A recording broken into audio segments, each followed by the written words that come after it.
He strongly believes in tariffs, and if they're slapped on over a long period of time, we'll see if he's right. And to just callously say people are going to lose their jobs, put a stop on building right now. We're going to pull back at a time when we have a housing shortage because we don't know what the lumber costs are going to be.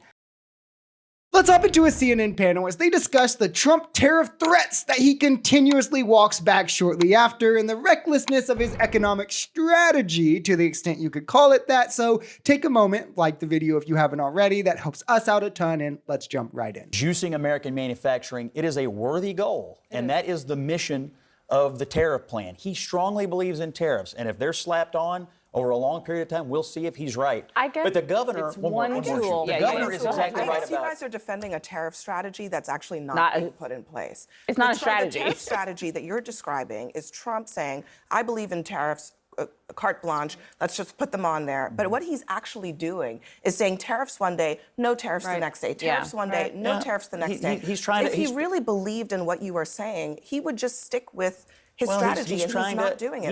He's trying to find the sweet spot with countries and industries. And he said today there'll be no more extensions past April. No, he's clearly getting cold feet because, well, one, when he announces the tariffs, the countries don't back down and have been threatening us back. And two, because the stock markets react negatively every single time. They are spot on when they say that he doesn't have a strategy or a plan. To the extent that he did, it was to just use tariffs as an intimidation tactic to get what you want because these countries will be so scared of them that they'll capitulate. The problem is now, especially, well, they weren't really that scared in the first place. They kind of just lied to him to get him to walk back. But now he's walked them back so many times that every country is just calling his bluff. China is saying that they're ready for any kind of war. Mexico and Canada come out and now announce countermeasures as well. And Trump again just folded and pushed back the deadline. He's just negatively affecting the market, hurting our position with allies for literally no reason. It's the art of the deal, baby. I hear you. You all think there's something there, but I think in short order, the American people are going to say, and to just callously say, people are going to lose their jobs. I didn't ever hear that before November 5th. People are going to lose their jobs. Americans, are you okay with losing your jobs? You be the judge. Bill Clinton said it really loud in the early 90s when he said we're going to get rid of 13% of the workforce. I was 8 years old, so I can't really say that's a reality. But I'm talking about now that I'm an adult. Let me just play what Republicans in Congress are hearing from their districts and what they're saying about all of this. Almost every industry in Kentucky has come to me and said it will hurt our industry and push up prices of homes, cars, and so I'm going to continue to argue against tariffs.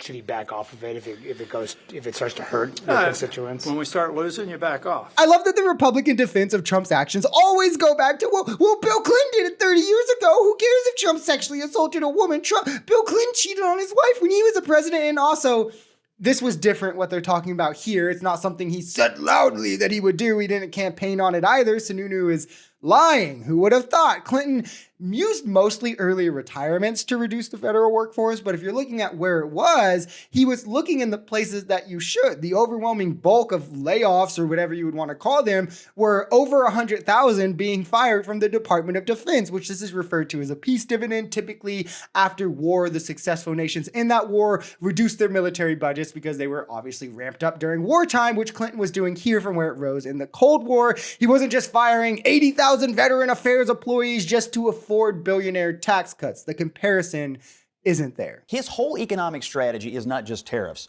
You've got the Congress working on the reconciliation package. You are going to try to see some cuts in federal spending, make permanent the tax cuts, changes in energy policy. In his mind, it all works together. And you know when you get a report card at the next election. Can I ask you, Ronna, really tomorrow could be a very big, maybe a very bad day economically. What are the markets expecting?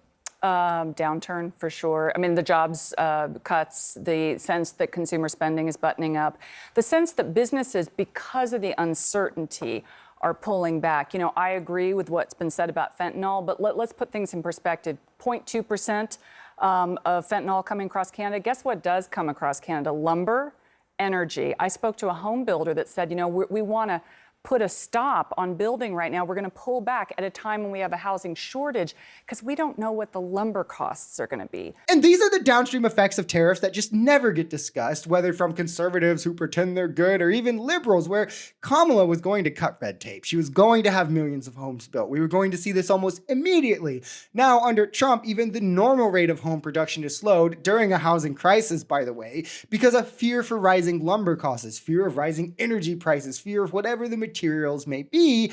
And I love how Scott is like, well, he has other economic plans, it's not just tariffs.